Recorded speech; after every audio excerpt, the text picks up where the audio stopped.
তারপরে আল্লাহ রাব্বুল আলামিন বলতেছে, ও বান্দা, তোমাকে আমি আজকে আমার নিজ হাতে তোমাকে প্রতিদান দিব রোজার জন্য। বলেন সুবহানাল্লাহ। রোজার প্রতিদান আমি নিজ হাতে তোমাকে দিব, কারণ রোজা একমাত্র আমার জন্য রেখেছিলে। রোজা আমরা কার জন্য রাখি? একমাত্র আল্লাহ তাআলার জন্য।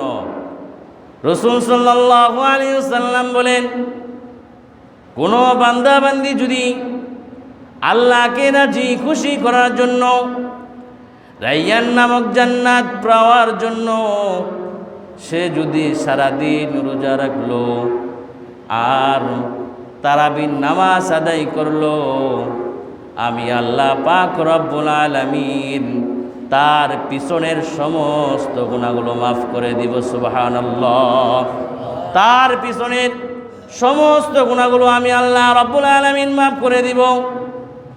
সে যে আমার বয়ে সারাদিন রোজা রেখেছে, আবার রোজা রাখার পরে শরীরটা ক্লান্ত হয়ে গেছে, মনে চাইছে ঘুমাই পড়ার জন্য, কিন্তু সে বিছানায় না যে আজান শোনার সাথে সাথে তারাবির নামাজ আদায় করার জন্য মসজিদে চলে যেত, দাঁড়িয়ে দাঁড়িয়ে 20 রাকাত তারাবির নামাজ আদায় করতো, আমি আল্লাহ রব্বুল আলামিন ওই বান্দা বান্দির পিছনের সমস্ত গুনাহগুলো মাফ করে দিব। সুবহানাল্লাহ। আল্লাহ তাআলা এই রোজার বদৌলতে, তারাবির নামাজের বদৌলতে আল্লাহ তাআলা পিছনে যে 11 মাস আমরা রাইখা আসছি, সেই 11 মাসে যদি গুনাহ হয়ে গেছে আমাদের অজান্তে, সেই গুনাহগুলো আল্লাহ তাআলা এই রমজানের খাতিরে আল্লাহ তাআলা গুনাহগুলো মাফ করে দিবেন। সুবহানাল্লাহ।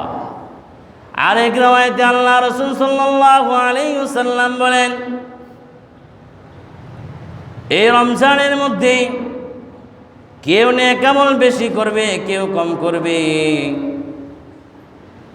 আল্লাহ রাসূল সাল্লাল্লাহু আলাইহি ওয়াসাল্লাম বলতেছেন,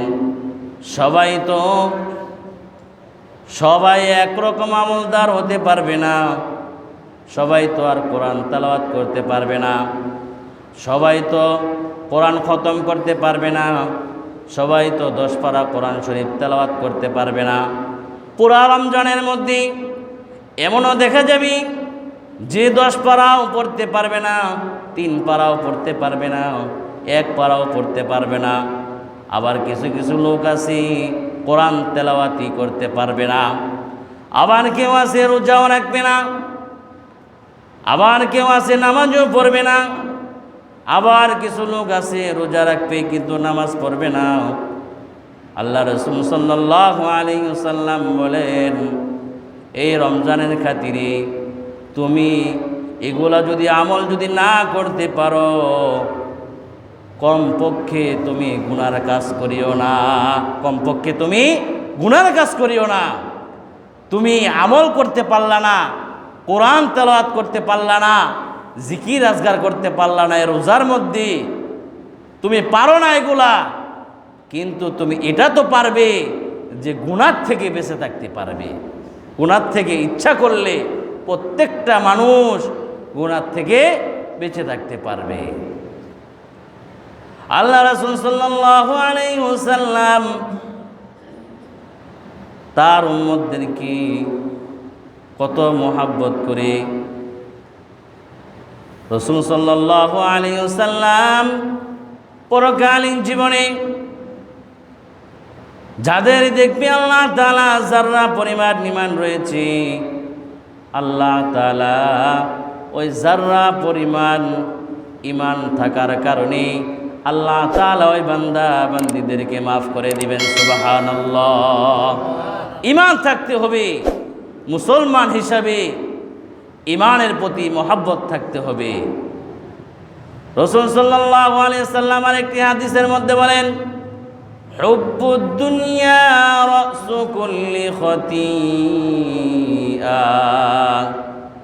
দুনিয়ার মোহাব্বত সমস্ত গুনাহের মূল। তুমি ক্ষতিগ্রস্ত একমাত্র কারণ হচ্ছে তোমার মধ্যে দুনিয়ার মোহাব্বত ঢুকে গেছে, পরকালীন জীবনের মোহাব্বত নাই। আল্লাহ রাসূল সাল্লাল্লাহু আলাইহি ওয়াসাল্লাম বলেন, এক মনের মধ্যে দুই মোহাব্বত একসাথে হয় না।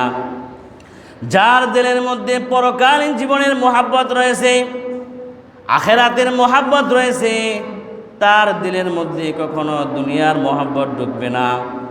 আর যার দিলের মধ্যে দুনিয়ার মোহাব্বত রয়েছে, বালাখানার মোহাব্বত রয়েছে, বাড়িঘরের মোহাব্বত রয়েছে, সেই দিলের মধ্যে কখনো আখেরাতের মোহাব্বত ঢুকবে না। দিলের মধ্যে আমাকে জায়গা দিতে হবে আখেরাতের মোহাব্বত, আখেরাতের পরকালীন জীবনের মোহাব্বত আমার দিলের মধ্যে বসাইতে হবে।